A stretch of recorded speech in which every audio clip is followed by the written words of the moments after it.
Make a habit of empathy, to recognize ourselves in each other. I'm Phoenix Soleil, and I do lots of things. I'm an artist, and I study NVC. I'm a graduate of the leadership program, and right now I'm wearing many hats at the BayNVC office, doing marketing and doing technology. I think what's been exciting for me about empathy is just realizing how much more quality I can have in my relationships. It's like if someone could say, oh, how was your day? And then you say some of the details, oh, well, this project didn't go well, or had this interaction with my boss that was difficult.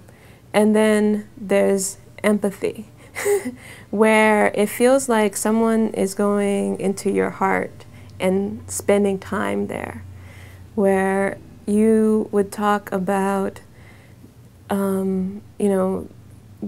because some of what happens with empathy, with the NVC consciousness, is that idea of presence and someone just spending time. There's a lot of space for silence and just for that energy of your emotions to just have space. An example is like when I was moving out here from New York City. It was one of the most bravest things I've done was to leave New York City. And, you know, because I've lived there my whole life, and I had this great apartment, and it's 14 years there. And I have these boxes, and I'm about to leave everything that a lot of the things that I've built. And I'm on the phone and with a friend who's giving me empathy about it. And with a friend who doesn't know NVC, I'd said this is really stressful, and they were giving me some advice about what to do, and they were saying, oh, that must be really hard. And then with my friend, it was like, oh, I'm imagining that must be really hard, and I was like, I really just don't know what to leave here and what to not leave here. And I'm like, I'm hearing a lot of anxiety. What is that? What's your need there? What's going on? And I'm like, I'm needing ease, and and then we just sunk into it. And of course, it went back into my childhood, and it went back to feelings of loss. And it wasn't like he was giving me therapy. It wasn't like a therapist. It was like he was just listening and asking the questions to just pull out more of what was underneath. It was like peeling around layers, and I started sobbing. And the relief came, just feeling like, like not only did I understand, but I felt really seen.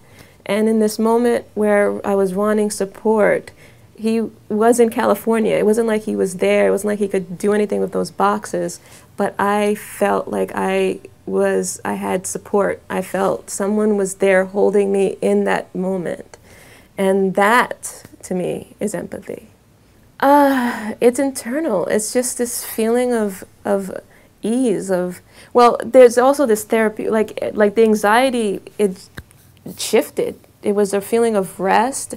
I still had to do the boxes. It's looking at the boxes, and that instead of seeing anxiety, it's thinking about my friend. And that conversation, it's because part of it is feeling alone, and some of it's just energetic. It's almost like a purging of that feeling was just gone. I cried through it. I felt it because I went to the center of it. It wasn't that strong anymore. Yeah, there's that layered peeling over the layers. I want to find something that the feeling of someone being with you, because it's so weird, because people can be with you in so many different ways, and I guess it's how close can someone be to you where you feel like they're in your heart, where this skin is almost not a barrier. And it's not physical, it's emotional. what comes to me is 2 onions. I'm thinking about I had a physics teacher who said something about you can have an electron, or you can have something be here and somewhere else at the same time in physics.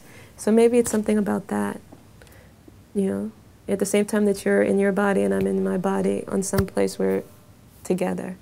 And I've come to a place that feels pretty close to that.